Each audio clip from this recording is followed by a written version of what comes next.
नमस्कार दोस्तों, Indian civil servant के इस यूट्यूब चैनल में आप सभी का स्वागत है। आज हम इस वीडियो में बात करेंगे कि आप इंटरव्यू की तैयारी कैसे कर सकते हैं। मतलब इसमें हम पूरा इंटरव्यू का स्ट्रक्चर नहीं देखेंगे, बट उसमें जो मेन क्वेश्चन हर एस्पायरेंट से पूछा जाता है उसके बारे में थोड़ा चर्चा करेंगे कि उस क्वेश्चंस को आप डिफाइन कैसे करें और उस क्वेश्चंस को आप बोलें तो सही से एक्सप्लेन कैसे करें कि इंटरव्यूअर को लगे कि हाँ, सच में ये क्वेश्चन सही है। तो आज का हमारा टॉपिक इंटरव्यू पर ही बेस होगा। ओके, अब अगर देखिए, अगर आप इंटरव्यू देने गए होंगे, अगर आप किसी इंटरव्यू देने वाले स्टूडेंट से मिले होंगे तो आप उनसे पूछिएगा कि उनके बारे में क्या क्या पूछा गया। तो आपने अक्सर उनके मुंह से सुना होगा कि उनके बारे में पूछा गया था कि अपनी 5 कमियां और 5 खूबियां, या फिर बोले तो कुछ कमियां और कुछ खूबियां अपने बारे में बताइए।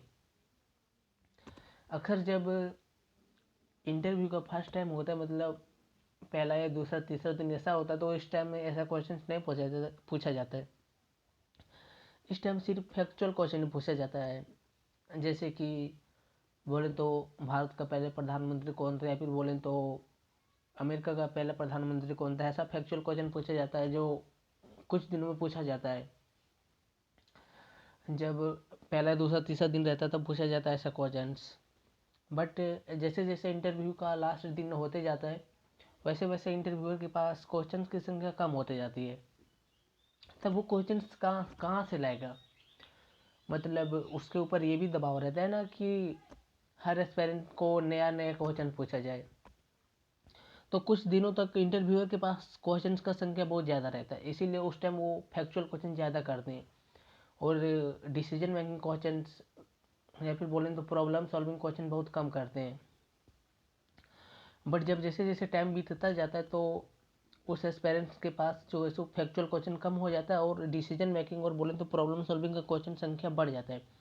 और उसको अक्सर हमेशा यही सब क्वेश्चन पूछा जाता है कि आपकी 5 कमियां बताइए, 5 खूबियाँ बताइए, हम आपको सिविल सर्वेंट में क्यों सेलेक्ट करें, या फिर बोले तो आप क्यों बनना चाहते हैं, आप में क्या खूबियाँ हो सकती है ऐसी कि जिसे हम सेलेक्ट करें।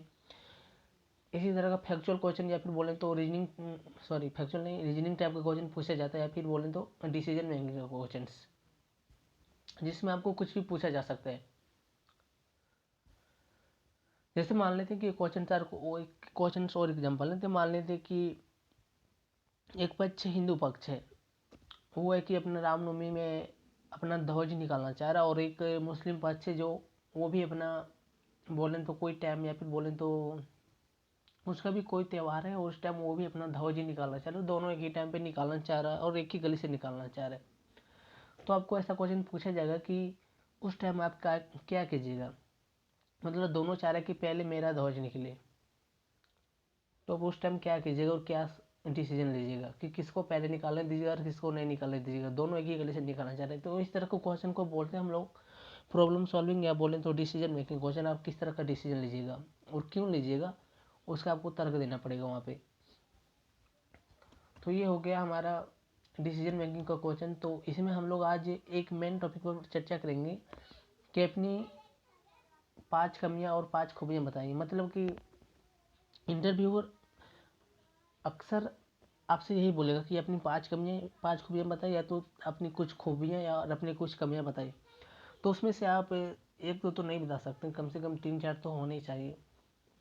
तो इसी पर हम आज चर्चा करेंगे कि उसमें से कौन सी कमियों को आप बता सकते हैं, कौन सी कमियों को छुपा सकते हैं, कौन सी कमियों को छुपाने से आपको फ़ायदा होगा, और कौन सी खूबियों को बताने से फ़ायदा होगा वहाँ पे।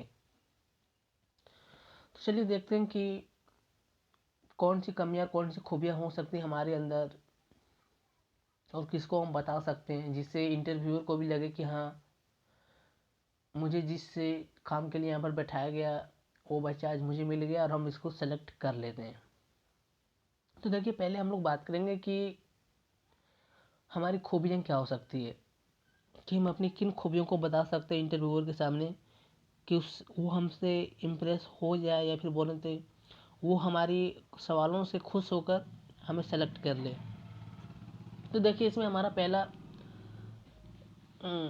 हमारा जो पहला खूबी हो सकता है वो ये हो सकता है कि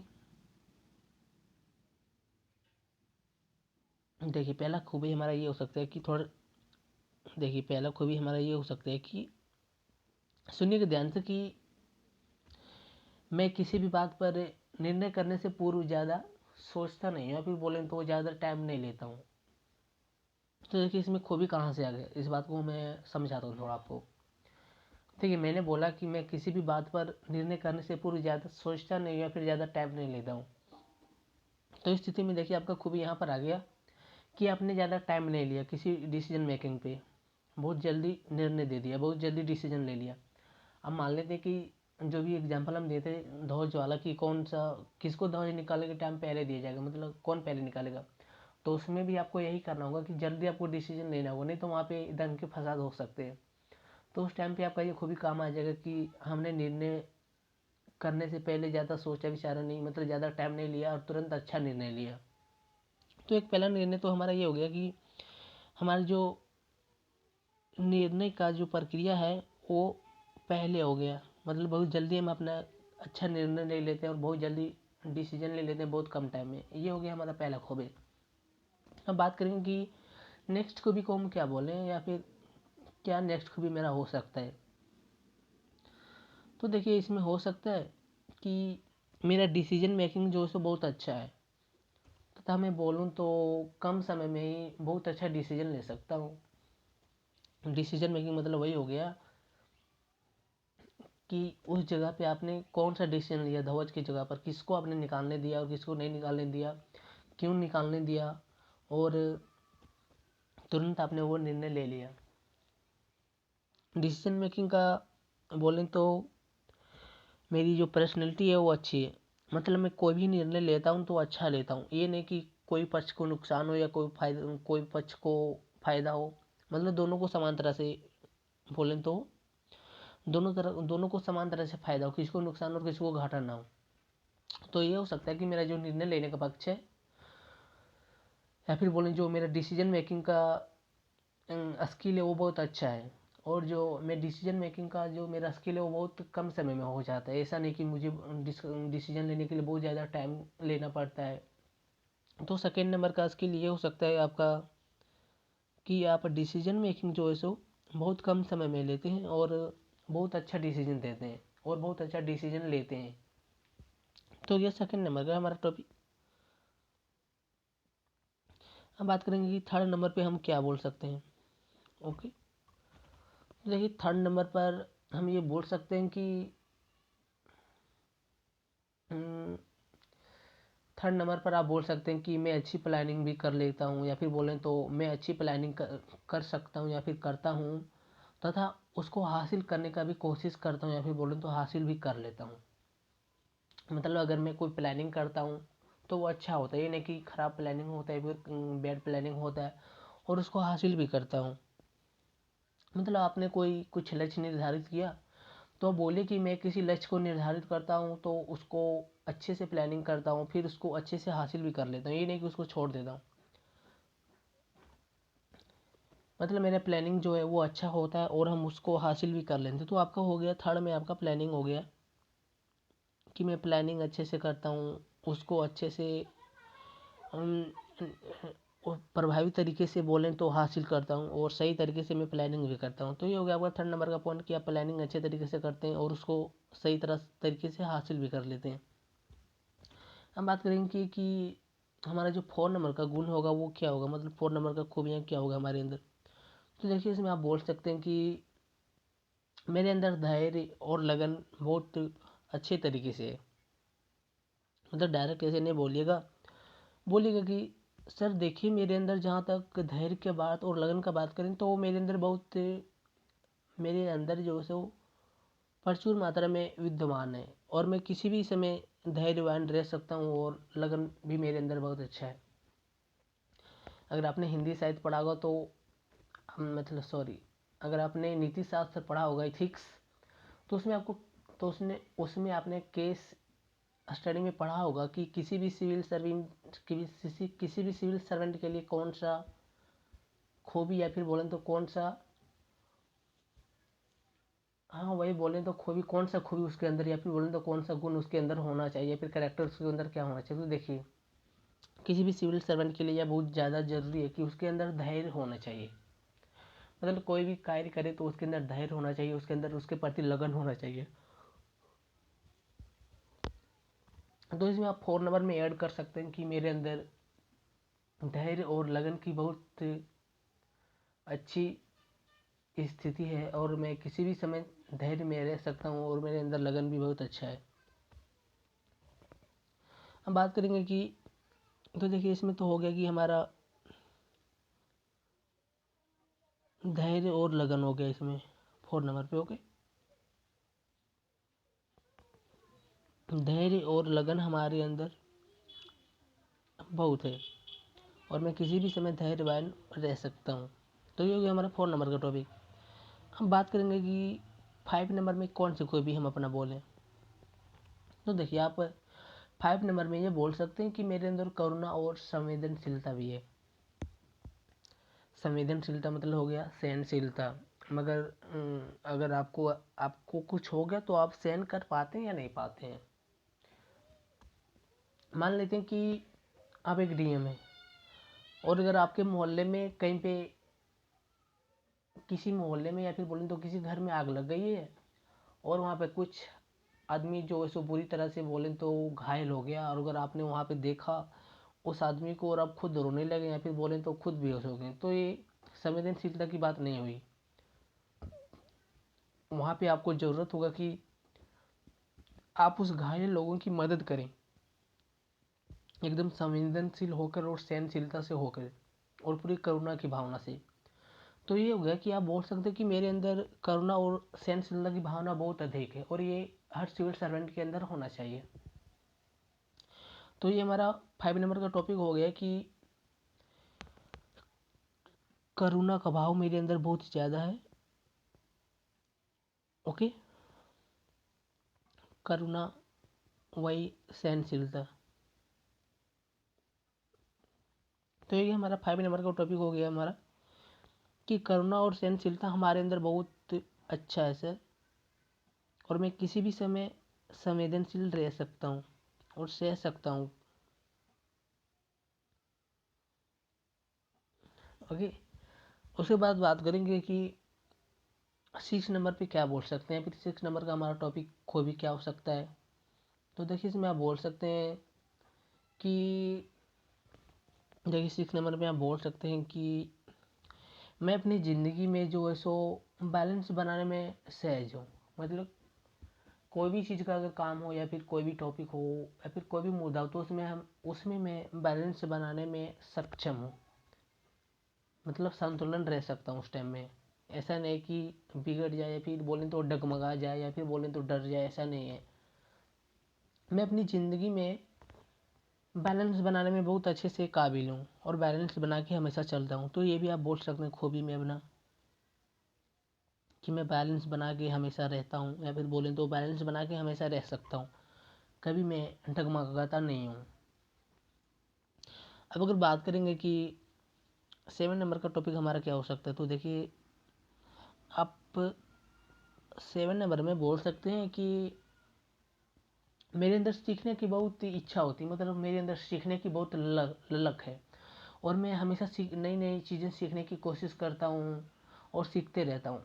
जैसे मान लीजिए कि आप एक स्टूडेंट हैं, तो आप वहाँ पर बोल सकते हैं कि मैं ये कोई भी सब्जेक्ट बोल सकते हैं कि मैं ये टेक्नोलॉजी, या फिर बोलें तो मैथ, या फिर बोलें तो साइंस, इसको हर समय सीखने का प्रयास करते रहता हूँ। इसमें नई नई चीज़ सीखने का प्रयास करते रहता हूँ, और मेरे अंदर सीखने की भी लग बहुत है। उसमें आप कुछ एग्जांपल दे सकते हैं, जैसे कि आप मान लीजिए कि आप एग्जांपल दे सकते हैं कि सर मैंने ये एक सॉफ्टवेयर कुछ दिन पहले अपने फ़ोन पे डाउनलोड किया था, और उससे मैंने बहुत चीज़ें सीखी है, और बहुत ज्ञान उससे हासिल किया है, और उससे मेरा बहुत सारा काम आसान भी हो गया। तो आप इसी तरह से ये बोल सकते हैं कि मेरे अंदर सीखने की क्षमता बहुत ज़्यादा है, और मैं हमेशा सीखने का प्रयास करते रहता हूँ, नई नई चीज़ें सीखने का प्रयास हमेशा करते रहता हूँ। तो ये हो गया आपका 7 में आपका लर्निंग हो गया, लर्निंग कैपेसिटी, कि हमेशा मैं सीखने की कोशिश करते रहता हूँ और सीखने की ललक मेरे अंदर बहुत है। 8 में भी आप ये बोल सकते हैं थोड़ा डिफाइन में, मैं एक सहनशील व्यक्ति हूँ। ओके, तो देखिए 8 टॉपिक मैंने बताया आपको, और अगर इंटरव्यूअर आपसे पूछेंगे तो मिनिमम 3 से 5 पूछेंगे, उससे ज़्यादा नहीं पूछेंगे। बट अगर आप 8 ही टॉपिक बता देंगे इतने एक्सप्लेन से, तो वो इंटरव्यूअर खुद बोलें तो हैप्पी हो जाएंगे और वो आपको अच्छी मार्क्स दे सकते हैं। क्योंकि मैंने जो खूबी बताई आपको, वो ना बोलें तो अपने आप में बड़प्पन है, ना ही अपने आप में कोई कमी है, ये सबके अंदर होनी चाहिए, और ये बात बोलनी चाहिए सबको। बट बात ये है कि सबको अपने अपने तरीके से बोलना चाहिए।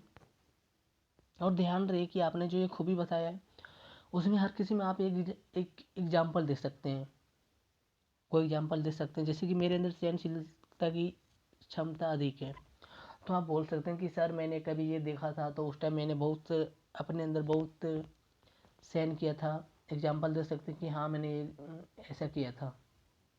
तो ये तो हो गया कि आपकी जो खूबियाँ थी वो क्या थी, किन खूबियों को बता सकते थे, वो हम आपको बता देंगे किन खूबियों को आप बता सकते हैं। अब अगर बात करेंगे कि वो तो पूछेंगे तो आपसे कमियां भी पूछेंगे, तो और बात करेंगे कि कौन सी कमियां हो सकती है जिसको हम बताएं, और कौन सी कमियां हो सकती है जिसको ना बताएं। अब देखिए, कुछ कमियां ऐसी भी होती है जिसको बताने से इंटरव्यूअर को लगेगा कि हम इसको क्यों सेलेक्ट करें, आखिर इसमें इतनी बड़ी कमी है, हम इसको क्यों सेलेक्ट करेंगे, सरकार इसके ऊपर क्यों पैसा खर्च करेगा। या फिर वो सोचेगा कि इसके अंदर इतनी बुरी आदत है तो इसको हम क्यों सेलेक्ट करें। तो ध्यान रहे कि अपनी कमियां बताते हुए कुछ ऐसी कमियां नहीं बता देना जिससे समाज को नुकसान हो, या फिर बोलें तो गांव समाज को नुकसान हो, देश को नुकसान हो, ऐसी कमियां नहीं बताना। अगर आपके अंदर है भी तो भी कोशिश करना है कि उसको सुधार लेना है, बट ऐसी कमी को आपको जिक्र नहीं करना इंटरव्यू में। ओके, तो चलिए कुछ उस पर भी डिस्कस करते हैं कि कौन सी खूबी आप बता सकते हैं। तो देखिए,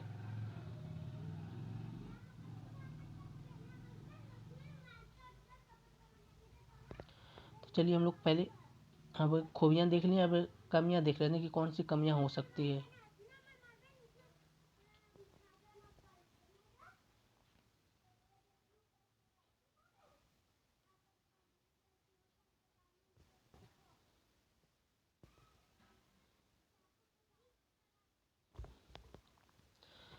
अब देखिए, कमियों में आप ऐसे बोल सकते हैं कि, और ये भी नहीं बोल सकते कि, मतलब ऐसा कमी भी नहीं बोल सकते जो इलीगल है, या फिर जो बोलें तो गलत है। और बोलें तो ऐसा कमी भी आप नहीं बताइएगा जिसमें आपका चरित्र का कुछ व्याख्या हो, जिससे समाज को नुकसान होता हो। अपने चरित्र की कमी कुछ नहीं बताना है। और जो है, मतलब आपको ये भी नहीं बोलना है कि, मतलब किसी के प्रति आपको गलत भी नहीं बोला इंटरव्यू में, जैसे जानवर हो गया, आदिवासी समूह के, मतलब आपको ये भी नहीं बोलना है कि हाँ सर मुझे इन लोगों से नफरत होती है, कि ये लोग बहुत क्रूर हो स्वभाव के होते हैं, या फिर बोले तो ऐसे होते हैं। मतलब किसी खास समुदाय का आपको, खास समुदाय के प्रति वहाँ पे नफरत पैदा नहीं करना अपने मन भाव में, कि हाँ सर आदिवासी समूह ऐसे लोग होते हैं, बहुत पिछड़े लोग होते हैं, ऐसे नहीं बोलना आपको। क्योंकि इससे आपके अंदर की जो चरित्र है वो व्याख्या हो जाती है कि आप किस चरित्र के हैं, और क्या सोचते हैं देश के बारे में, और क्या सोचते हैं अपने समाज के बारे में। इसीलिए आपको अपना किसी के प्रति अपना नफरत पैदा नहीं करना वहाँ पे। और अब बोलेंगे कि कौन सी कमी बता सकते हैं, या फिर कैसी कमी को बता सकते हैं। देखिए, ऐसी कमी को बता सकते हैं जिसको सुधारना संभव हो, और जिसको आप सुधारने की कोशिश कर रहे हैं, और जिससे समाज को नुकसान नहीं होता है, मतलब जिससे आपको सिर्फ खुद का नुकसान होता है, वैसा कमी आप बता सकते हैं। ऐसा नुकसान नहीं बता दीजिएगा कि जिससे गांव समाज को, या फिर बोलें तो देश को नुकसान होता है, या फिर जिसको सुधारना मुश्किल ही ना हो। वैसे कमी आपको जिक्र नहीं करना इंटरव्यू में, नहीं तो आपको सेलेक्ट नहीं किया जाएगा 100%। इसलिए वैसा कमी को आप मत बताइएगा। तो देखिए, अब कुछ कमी का जिक्र कर लेते हैं कि कौन सा कमी आप बोल सकते हैं। तो देखिए, इसमें पहला कमी हो सकता है आपका आप बोल सकते हैं कि सर मैं जब काम करता हूँ तो सब कुछ भूल जाता हूँ, सिर्फ अपना काम ही याद रहता है। मतलब जब आप कोई काम करते हैं तो उस टाइम आप सब कुछ भूल जाते हैं, घर परिवार देश वगैरह सब कुछ भूल जाते हैं, अपना खाना पीना सब कुछ भूल जाते हैं, और उस टाइम सिर्फ आपको अपना काम रहता है। तो देखिए, इससे आपका कमी तो जिक्र हो गया कि आप उस टाइम अपने परिवार को भूल गए, ये कमी नहीं है। आप अपने खुद के स्वास्थ्य के बारे में भूल गए, ये भी कमी है। बट देखिए, उससे देश को नुकसान नहीं हुआ, उससे आपका अपना पर्सनल नुकसान हुआ। बट इससे फ़ायदा ये हुआ कि जब आप काम कर रहे हैं तो सब कुछ भूल गए, मतलब वो काम बहुत जल्दी हो जाएगा। तो देखिए, एक यहाँ पे ये कोई नेगेटिव पॉइंट नहीं है। अगर आप कोई काम कर रहे हैं तो बहुत अच्छी बात है, और बहुत ज़्यादा कर रहे हैं तो वो भी बहुत अच्छी बात है। बट वो देश के लिए फ़ायदा होने वाला है, तुम्हारे लिए फ़ायदा कोई नहीं होगा, क्योंकि इससे आपको प्रॉफिट पर्सनल जो है वो नुकसान होगा। क्योंकि देखिए, अगर आप कोई काम करते हैं, हमेशा करते रह जाते हैं, सब कुछ भूल जाते हैं, तो इससे आपका परिवार हो सके तो थोड़ा बहुत रुष्ट हो सकता है आपका शरीर, मतलब थोड़ा हेल्दी अनहेल्दी हो सकता है। तो इससे आपका पर्सनल नुकसान हो गया, इससे देश या समाज को कोई नुकसान नहीं हो। तो ऐसा कमी को आप बोल सकते हैं कि मैं जब कोई काम करता हूँ तो हर कुछ भूल जाता हूँ, सिर्फ काम ही याद रहता है और सिर्फ काम ही करता हूँ। तो पहला हो गया आपका वर्क। ओके, अब बात करेंगे कि सेकंड नंबर पे कौन सी कमी को आप बोल सकते हैं। तो देखिए, सेकंड नंबर पर आप बोल सकते हैं कि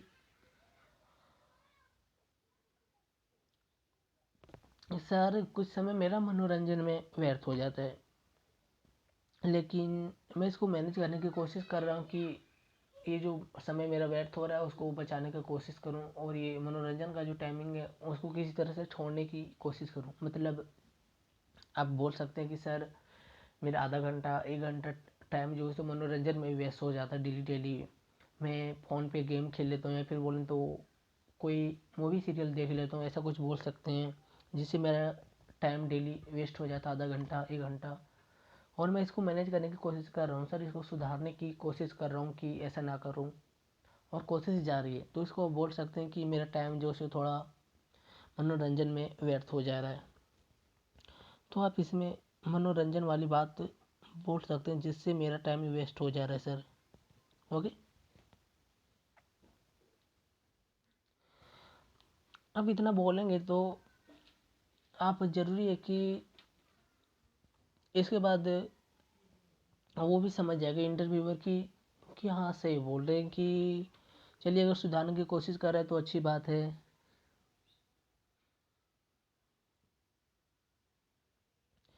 तो देखिए, ये हो गया कमी, और अपने से और आप कुछ बोल सकते हैं इसी तरह से जोड़ जोड़ कर।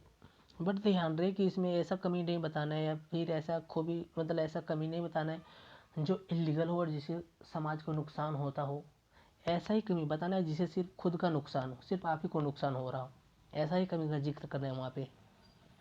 इससे ज़्यादा कुछ जिक्र नहीं करना है, नहीं तो आपका सिलेक्शन रोक दिया जाएगा वहीं पे। इलीगल कमी को आपको नहीं जिक्र करना है, बस पर्सनल कमियाँ जो है और जिससे पर्सनल नुकसान हो रहा है जिस कमी से, आपको वही कमी का जिक्र करना है, और ज़्यादा कुछ नहीं बोलना है। तो ये हो गया कि अपनी 5 कमियाँ और 5 खूबियाँ बताएं। ये टॉपिक तो आज हम कवर कर लेंगे। अब नेक्स्ट भी देखेंगे कि नेक्स्ट टॉपिक पे हम देखेंगे कि आप अपने बारे में कुछ बताइए। जैसे आप इंटरव्यू में जैसे जाते होंगे तो आपको कुछ पहला सवाल अक्सर यही होता है हर एस्पायरेंट के साथ कि आप अपने बारे में कुछ बताइए। तो इस पे भी हम नेक्स्ट टॉपिक पे डिस्कस करेंगे नेक्स्ट वीडियो पे, कि अपने बारे में कुछ बताइए, कैसे बताएं, तो आप कैसे बता सकते हैं, एक सही उत्तर क्या हो सकता है उस टाइम, तो उस पर हम बात करेंगे। ओके, तो फिर मिलते हैं नेक्स्ट टॉपिक में अच्छी वीडियो के साथ। तब तक के लिए थैंक यू, जय हिंद।